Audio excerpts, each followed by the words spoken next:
Pemirsa, agar tidak terjadi kesalahpahaman, mohon disimak baik-baik apa yang disampaikan Bang Haji Rhoma Irama berikut. Bismillahirrahmanirrahim. Sekarang saya buka. Sebelumnya nggak pernah saya buka, ini rahasia nih. Tapi jangan ngomong orang ini rahasia. Nanti kalau setelah saya bilang, Rhoma Irama, mana orangnya, gitu kan? Saya nggak akan tunjukkan siapa orangnya. Tapi itu tidak etis. Cukup saya dengan bersumpah demi Allah bahwa apa yang akan saya ucapkan ini hak benar. Kalau saya dusta, saya dilaknat oleh Allah, siap dilaknat. Oke? Jadi jangan tanya nanti mana orangnya, jangan. Saya akan nyatakan bahwa ada seorang Habib bertelepon kepada saya suatu hari. Ini belum 1 tahun ya, mungkin belum beberapa bulan ini. Baru beberapa bulan aja ketika kasus ini mulai muncul. Bang Haji, Assalamualaikum. Waalaikumsalam. Ente itu habaib, ente itu Habib ini. Ente mesti datang ke Rabitoh, ya, harus terima sertifikat. Saya udah bilang kalau nggak salah hari Senin ente ke sana Bang Haji. Yang bayarin sertifikatnya, ente nggak usah bayar, aneh bayarin. Nah ini saya terpikir, kenapa di Ponorogo dihabibkan? Kenapa Imam Bonjol dihabibkan? Kenapa Pahlawan Aceh dihabibkan? Itu dalam rangka mau mengklaim bahwa Indonesia dimerdekakan oleh para habaib. Ternyata saya pun mau dibalwikan. Enggak, dia nggak bilang marga apa. Tapi dia bilang, Anda tuh Habib. Anda harus daftar di Rabitoh Alawiyah. Masya Allah, dia saya berpikir, ternyata benar. Ada klaim-klaim Mbak Alawi tentang pahlawan-pahlawan nasional ini. Kira-kira siapa yang kira-kira tokoh masyarakat ya? Wah, ini mesti dibalwikan juga nih. Ya, yang pengikutnya banyak. Yang pengikutnya banyak kayak gitu ya. Wallahil azim, jangan tanya saya siapa orangnya, jangan. Cukup dengan sumpah saya. Nah, artinya saya mulai meyakini bahwa ini ada satu gerakan yang sistematis untuk menjajah Indonesia dengan jalur agama.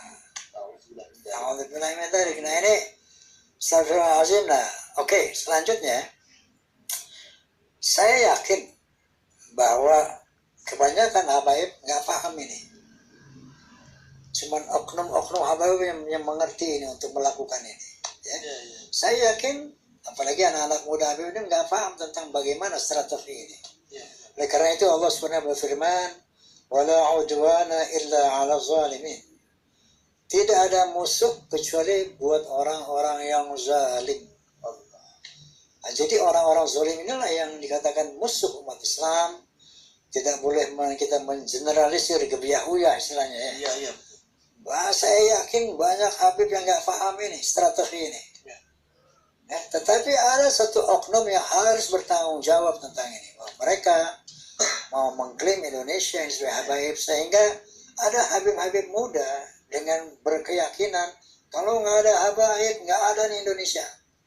Kalau nggak ada habaib, Indonesia tidak merdeka. Ini kan astagfirullah, sesuatu yang harus kita cegah, harus kita telusuri tentang kebenaran ini. Ya. Dan ya, harus ada orang yang bertanggung jawab tentang ini. Harus ada orang yang bertanggung jawab tentang hal ini. Nah, polemik nasab Ba'alawi menjadi bahan perbincangan publik beberapa waktu belakangan ini. Berawal dari Raja Dangdut Rhoma Irama yang mengaku heran lantaran seorang Habib ceramah di depan jemaah mengajarkan maksiat dalam Islam tidak apa-apa. Kemudian hal ini menjadi ramai diperbincangkan ketika Habib Bahar bin Smith dengan berapi-api menanggapi pernyataan dari Rhoma Irama. Pakar filologi, Profesor Menachem Ali ikut berkomentar terkait polemik nasab Ba'alawi atau garis keturunan Habib di Indonesia. Ia menanggapi pernyataan KH Imaduddin Utsman Al-Bantani. Ba'alawi atau Bani Alawi, keturunan Alawi, adalah nama keluarga bagi mereka yang memiliki nasab jalur laki-laki kepada Alawi bin Ubaidillah. Sebelumnya, ulama muda NU, KH Imaduddin Utsman Al-Bantani mengungkapkan soal penelitiannya tentang nasab Nabi Muhammad dan keturunannya dari Fatimah, Hussein, Ali Zainal Abidin sampai ke Ahmad bin Isa. Imaduddin Utsman berpandangan bahwa dirinya tidak menemukan tokoh bernama Ubaidillah yang disebut kelompok Ba'alawi sebagai anak dari Ahmad bin Isa, sekaligus tokoh yang diklaim sebagai leluhur para Habib di Indonesia. Dia mengaku bahwa untuk meneliti nasab, kita pertama harus mengetahui contoh dari silsilah nasab itu. KH Imaduddin Utsman Al-Bantani mencari di internet, siapa dari nasab Ba'alawi ini silsilahnya ada di internet, kemudian didapatkannya dua silsilah yaitu silsilah Habib Rizik Syihab dan silsilah Habib Bahar bin Smith. Kemudian saya urutkan, dari mulai dirinya sampai ke Rasulullah Muhammad, kemudian dari dua silsilah yang ada itu menurut saya silsilah yang satunya itu bermasalah dari urutan, paparnya dilansir YouTube Rhoma Irama Official. Menurutnya, silsilah yang dianggapnya lebih masuk akal setelah meneliti dari Rasulullah, apakah betul beliau mempunyai anak Siti Fatimah, mana dalilnya, dan dicari sendiri. Saya cari sendiri, ada, apakah betul Fatimah radhiyallahu anha ini mempunyai anak Sayyidina Husain? Cari terus sampai Ahmad bin Isa, semuanya syahih mereka adalah sebagai keturunan baginda Rasulullah Muhammad, terangnya. Kiai Imad mengatakan bahwa Ahmad bin Isa ini wafat 345 Hijriah berarti beliau adalah orang yang hidup di abad keempat. Dari situ saya mencari kitab-kitab yang ada di abad keempat, kitab-kitab sejarah itu sudah ada di abad keempat, namun yang khusus menerangkan apakah Ahmad bin Isa ini punya anak ini belum ada, jelasnya. Kemudian saya cari di abad kelima baru ada, kitab yang menerangkan tentang siapa itu Ahmad bin Isa, dan berapa saja anaknya. Ada kitab Tadzibul Nasab karya Al-Ubadili, ada kitab Al-Majdi karya Al-Umari, terangnya. KH Imaduddin Utsman menyampaikan bahwa sampai akhirnya di abad ke-10, barulah ada nama-nama yang disebut oleh klan Habaib ini sebagai nama leluhur mereka. Bagaimana pendapat pemirsa? Mohon disikapi dengan bijak.